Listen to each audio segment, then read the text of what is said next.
Welcome to my YouTube channel. आज के lecture हम डिस्कस करने जा रहे हैं क्लास 12 के प्रीवियस ईयर के मोस्ट इंपॉर्टेंट क्वेश्चंस के बारे में। सबसे पहला क्वेश्चन है, how does saliva act in body defence. किस तरीके से सलाइवा जो है हेल्प करता है, हमारी बॉडी को प्रिवेंट करता है। किससे प्रिवेंट करता है? किसी भी पैथोजन से प्रिवेंट करता है। सलाइवा के पास क्या प्रेजेंट होता है? सलाइवा के पास लाइसोजाइम एंजाइम प्रेजेंट होता है। कौन सा एंजाइम प्रेजेंट होता है? लाइसोजाइम एंजाइम प्रेजेंट होता है। और ये एंजाइम क्या करता है? प्रिवेंट करता है जब कोई भी, जैसे फूड के द्वारा जब कोई भी पैथोजन बॉडी में इंटर करते हैं तब उसको वो क्या करता है? किल कर देता है। तो इसके पास सलाइवा क्या प्रेजेंट होता है? लाइसोजाइम एंजाइम प्रेजेंट होता है जो प्रिवेंट करता है कि हम हमारी बॉडी पे कभी भी कोई भी पैथोजन अटैक ना कर सके। The next is define auto immune disease. Auto immune disease क्या होता है? ऐसी डिजीज किसी भी जेनेटिक डिसऑर्डर की वजह से, जेनेटिक प्रॉब्लम की वजह से हमारी खुद की ही सेल, अपनी ही सेल को डैमेज करना स्टार्ट कर देती है, उसे कहते हैं ऑटो इम्यून डिजीज। कैसी डिजीज? ऐसी डिजीज जिसमें हमारी ही सेल अपनी ही सेल को डैमेज करना स्टार्ट कर देती है। This type of disease is known as auto immune disease. The next question is, name the different species of malaria parasite. Malaria parasite के जो अलग अलग स्पीसीज होते हैं उसका नाम बताना है। Which of these does cause malignant malaria? और उन तीनों स्पीसीज में से malignant मलेरिया किससे होता है? इसके पास 3 स्पीसीज प्रेजेंट होती। कौन कौन सी? Plasmodium malariae, and next is plasmodium vivax, and next is plasmodium falciparum. 3 present होता। और इसी प्लाज्मोडियम फैल्सीफेरम से क्या होता है? मैलिग्नेंट मलेरिया होता है। मलेरिया की पैरासाइट्स के पास 3 स्पीसीज प्रेजेंट होती। कौन कौन सी? एक होता है प्लाज्मोडियम मलेरिया, दूसरा होता है प्लाज्मोडियम वाइवैक्स, और तीसरा होता है प्लाज्मोडियम फैल्सीफेरम होता है। और इसी प्लाज्मोडियम फैल्सीफेरम से कौन सा मलेरिया होता है? Malignant malaria. Next question is define immunity. Immunity क्या होता है? What are its 2 broad categories. उसकी 2 कैटेगरीज कौन कौन सी होती है? इम्यूनिटी का मतलब होता है हमारी बॉडी के पास जो एबिलिटी होती है पैथोजन से फाइट करने की, उसे कहते हैं इम्यूनिटी। और इसको 2 क्लासेस में क्लासिफाई किया गया है। 2 प्रकार की इम्यूनिटी होती है। एक होता है एक्टिव और दूसरा होता है पैसिव। एक कौन सी इम्यूनिटी होती है? एक्टिव इम्यूनिटी, और एक होती है पैसिव। अगर किसी भी क्वेश्चन में इसको डिस्क्राइब करने को दे दिया गया तो एक्टिव इम्यूनिटी क्या होता है? ऐसी इम्यूनिटी जो हमारी खुद की ही सेल प्रोड्यूस करती है, मीन्स ऐसी इम्यूनिटी जो हमारी सेल प्रोड्यूस करती है उसे कहते हैं एक्टिव इम्यूनिटी। और पैसिव क्या होता है? जो हम बाहर से लेते हैं। ये भी लिख सकते हैं हम, एक्टिव इम्यूनिटी, पैसिव इम्यूनिटी। एक और लिख सकते हैं हम इसके क्लासिफिकेशन में, innate immunity and next is acquired immunity। ये लिखना ज्यादा बेस्ट नहीं होगा, ये हम लिखेंगे innate immunity, और एक क्या होगा? acquired immunity। innate immunity क्या होती है? ऐसी इम्यूनिटी जो हमारी बॉडी में ऑलरेडी प्रेजेंट है at the time of birth. Birth के समय से ही हमारी बॉडी में वो इम्यूनिटी प्रेजेंट है, बाहर से लेने की कोई भी जरूरत नहीं। अगर कोई पैथोजन अटैक करता भी है या कोई भी बैक्टीरिया बॉडी में इंटर भी करेगा तब वो उससे क्या करता है? फाइट करता है। उसे क्या बोलते हैं? उसे कहते हैं इन्नेट इम्यूनिटी। और ऐसी इम्यूनिटी जो हम बाहर से लेते हैं, जब मतलब कोई भी पैथोजन अटैक करता हमारी बॉडी पे तब वो हम इम्यूनिटी क्या करते हैं? बाहर से लेते हैं, उसे कहते हैं एक्वायर्ड इम्यूनिटी। और जो इम्यूनिटी हमारी बॉडी प्रोड्यूस करती है उसे कहते हैं इन्नेट इम्यूनिटी, और जो हम बाहर से लेते हैं उसे क्या कहते हैं? Acquired immunity. एक्वायर्ड इम्यूनिटी में जब फर्स्ट टाइम पैथोजन अटैक करता तो उसे कहते हैं प्राइमरी रिस्पॉन्स, और जब सेकेंड टाइम कोई भी पैथोजन अटैक करता तो उसे क्या कहते हैं? उसे कहते हैं secondary response. The next question is name any 4 group of drugs that are abused. 4 group of drugs के नाम बताने जिसका यूज किया जाता है। सबसे पहला है कोका एल्कोलाइड। बस ड्रग्स का नाम बताना, इसको एक्सप्लेन नहीं करना।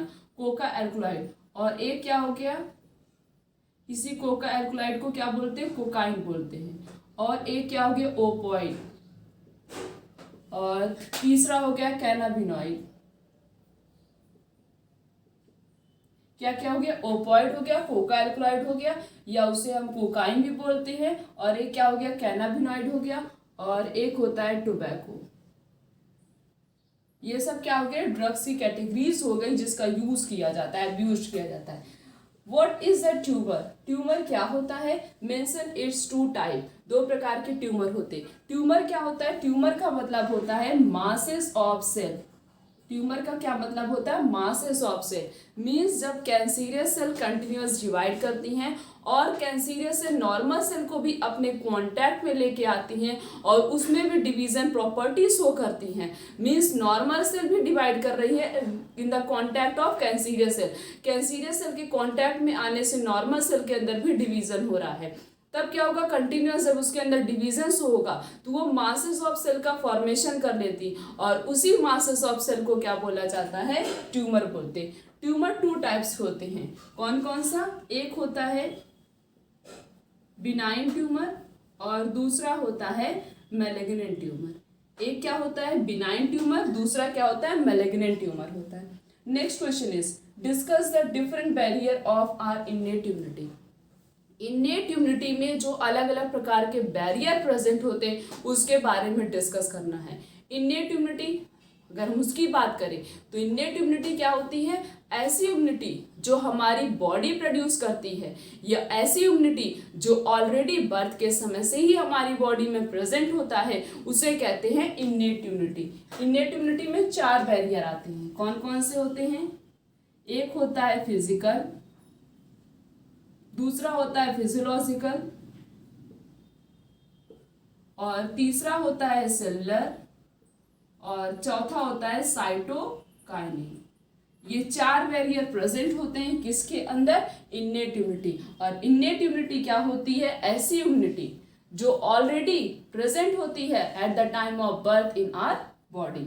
Next question is describe the different method of treatment of cancer. Describe करना है कैंसर के ट्रीटमेंट के बारे में। सबसे पहला कैंसर का ट्रीटमेंट अगर हम लिखें तो surgery, next is chemotherapy, next is radiotherapy, chemotherapy, radiotherapy, और नेक्स्ट हम लिख सकते हैं बायोलॉजिकल ट्रीटमेंट। अब इसमें डिस्क्राइब करना है सर्जरी। सर्जरी क्या होता है, सर्जरी में ट्यूमर सेल को रिमूव कर दिया जाए, मीन्स जहाँ भी कैंसर हुआ है सर्जरी करके वहाँ के कैंसीरियस सेल को रिमूव कर दिया जाए, उसे कहते हैं सर्जरी। नेक्स्ट है कीमोथेरेपी, नाम से पता चला कीमो मीन्स किसी स्पेशल केमिकल का यूज़ करना, मीन्स मेडिसिन का यूज़ करना, उसे कहते हैं कीमोथेरेपी। नेक्स्ट है रेडियोथेरेपी, कीमोथेरेपी बोले या इम्यूनोथेरेपी। उसके बाद रेडियोथेरेपी। रेडियोथेरेपी में क्या होता है, कैंसीरियस सेल पे रेडिएशन प्रोवाइड की जाती है। क्या की जाती, कैंसीरियस सेल पे रेडिएशन प्रोवाइड की जाती ताकि वो जो कैंसीरियस सेल है उसके जो पैथोजेंस है वो डिस्ट्रॉय हो जाए। Next is biological treatment.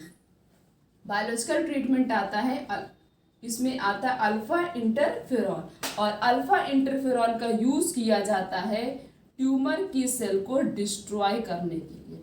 Biological treatment में क्या आता है, अल्फा इंटरफेरॉन, और इस अल्फा इंटरफेरॉन का यूज किया जाता है to destroy the tumour cell.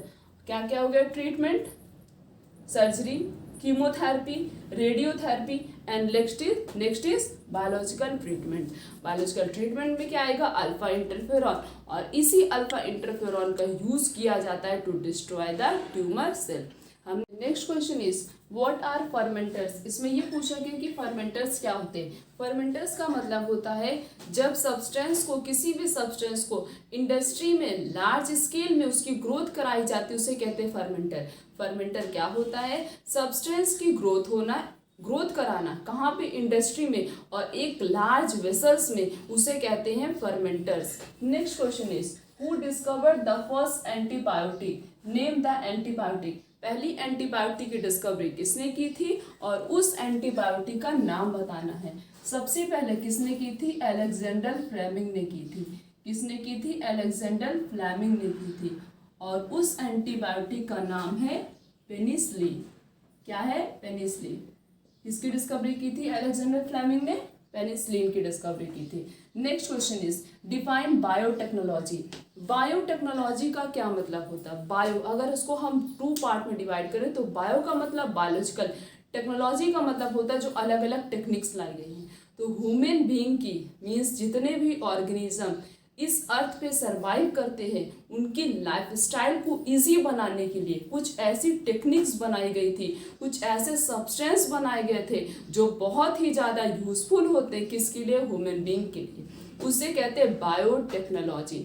Means कुछ ऐसे बायोलॉजिकल टेक्निक्स लाए गए थे which is very useful for the human being, जो ह्यूमन बीइंग के लिए बहुत ही ज़्यादा यूजफुल होते हैं, उसे कहते हैं बायोटेक्नोलॉजी।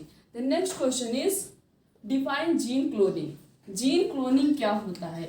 जीन क्लोनिंग का मतलब होता है जब जीन की मल्टीपल कॉपी बनती है।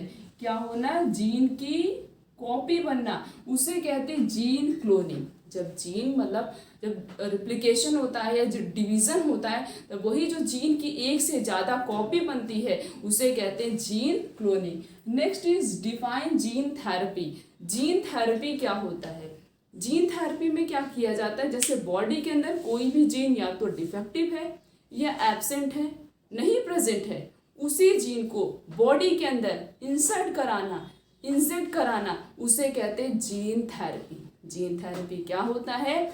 जब कोई भी जीन या तो डिफेक्टिव होगी या तो एब्सेंट होगी, नहीं प्रेजेंट होगी, और उसके बाद तब उसी के जगह पे क्या करना? नेक्स्ट जीन को ट्रांसफर कराना, उसे कहते हैं जीन थेरेपी। कभी कभी क्वेश्चन में जीन थेरेपी और जीन क्लोनिंग के बीच में डिफरेंस पूछा जाता है। तो जीन क्लोनिंग क्या होता है? जीन की मल्टीपल कॉपी बनाना, उसे कहते हैं जीन क्लोनिंग, वो अलग चीज हो गई। जीन थेरेपी क्या होता है? इसमें ट्रीटमेंट किया जाता है। मीन्स जब कोई भी जीन डिफेक्टिव होगी या एब्सेंट होगी, उसी की जगह पे दूसरे जीन को बॉडी के अंदर इंसर्ट कराना, उसे कहते हैं gene therapy. Next question is what is transgenic animals. Transgenic animals क्या होता है? ट्रांस का मतलब होता है ट्रांसफर और जेनिक का मतलब होता है जीन। किसी भी एनिमल के अंदर किसी भी एक्स्ट्रा जीन को ट्रांसफर कराना, उसको और एनिमल के कंपैरिजन में एकदम अलग बनाना, उसे कहते हैं ट्रांसजेनिक एनिमल। ट्रांसजेनिक एनिमल क्या होता है? एनिमल के अंदर एक्स्ट्रा जीन को इंसर्ट कराना, ट्रांसफर कराना, ताकि हम और भी एनिमल के कंपैरिजन में उस एनिमल को, और प्लांट के अंदर भी ऐसी टेक्निक का यूज किया जाता है, या प्लांट के अंदर किसी भी एक्स्ट्रा जीन को ट्रांसफर कराना ताकि हम उस प्लांट को और प्लांट के कंपैरिजन में एकदम अलग बना सके, ताकि वो ह्यूमन बीइंग के लिए बहुत ही ज़्यादा बेनिफिटेड हो, उसे कहते हैं ट्रांसजेनिक एनिमल, या हम ट्रांसजेनिक प्लांट भी लिख सकते हैं, क्योंकि प्लांट और एनिमल दोनों से रिलेटेड क्वेश्चन पूछा जाता है। तो ट्रांसजेनिक एनिमल क्या होता है? ऐसा एनिमल जिसके अंदर किसी भी एक्स्ट्रा जीन को ट्रांसफर कराना ताकि हम उसको और प्लांट या एनिमल के कंपैरिजन में एकदम अलग स्पेशल बना सके, उसे कहते हैं transgenic animal. The next question is define adaptation. Adaptation क्या होता है? अडाप्टेशन का मतलब होता है कि मतलब एक सूटेबल इन्वायरमेंट मिले हमें और उस एनवायरमेंट में हम प्रॉपर सर्वाइव कर सके, उसे कहते हैं अडाप्टेशन। मीन्स ऐसा नहीं कोई भी इन्वायरमेंट दे दिया जाए उसमें हमारी बॉडी अडाप्ट कर लेगी। हमारी बॉडी किसी भी इन्वायरमेंट में अडाप्टेशन शो नहीं कर सकती, अडाप्ट नहीं कर सकती, चाहे वो ह्यूमन बीइंग हो, चाहे वो कोई एनिमल हो, चाहे वो कोई प्लांट हो, चाहे वो कोई इंसेक्ट हो, कोई भी स्पीसीज हो, उनको प्रॉपर इन्वायरमेंट मिलेगा तभी वो उस इन्वायरमेंट में सरवाइव करेंगे, अपना सारा फिनोमिना, अपना सारा फंक्शन परफॉर्म करेंगी। बट अगर उनको प्रॉपर इन्वायरमेंट नहीं मिलेगा तो कोई भी स्पीसीज सरवाइव नहीं कर पाएंगे। तो जब प्रॉपर इन्वायरमेंट दिया जाएगा और उस इन्वायरमेंट में हम सरवाइव कर पाएंगे सूटेबल तरीके से, उसे कहते हैं adaptation. Next question is why are calotropis plant not browsed by a herbivores. कोई भी हर्बीवोर्स कैलोट्रोपिस प्लांट को ब्राउजिंग क्यों नहीं करते, मीन्स उसको ईट क्यों नहीं करते? क्योंकि ये जो कैलोट्रोपिस होता है ये अल्फा ग्लाइकोसाइडेज सिक्रीट करता है। क्या सिक्रीट करता है? अल्फा ग्लाइकोसाइडेज सिक्रीट करता है, जो कि पॉइजनस होता है किसके लिए? हर्बीवोर्स के लिए। अगर कोई भी हर्बीवोर्स उस पर अटैक करेंगे तो उनका रिप्रोडक्टिव सिस्टम, उनका डाइजेस्टिव सिस्टम डैमेज हो जाएगा, जिसकी वजह से उनकी डेथ भी हो सकती है। इसी वजह से कभी भी कोई भी हर्बीवोर्स जो है कैलोट्रोपिस प्लांट पे फीड नहीं करते, उनको ईट नहीं करते। हमने इस लेक्चर में प्रीवियस ईयर के क्वेश्चंस के बारे में डिस्कस किए। आने वाले लेक्चर में इस तरीके से और भी बहुत सारे क्वेश्चंस के बारे में डिस्कस करेंगे। आज का लेक्चर यहीं तक। Thank you.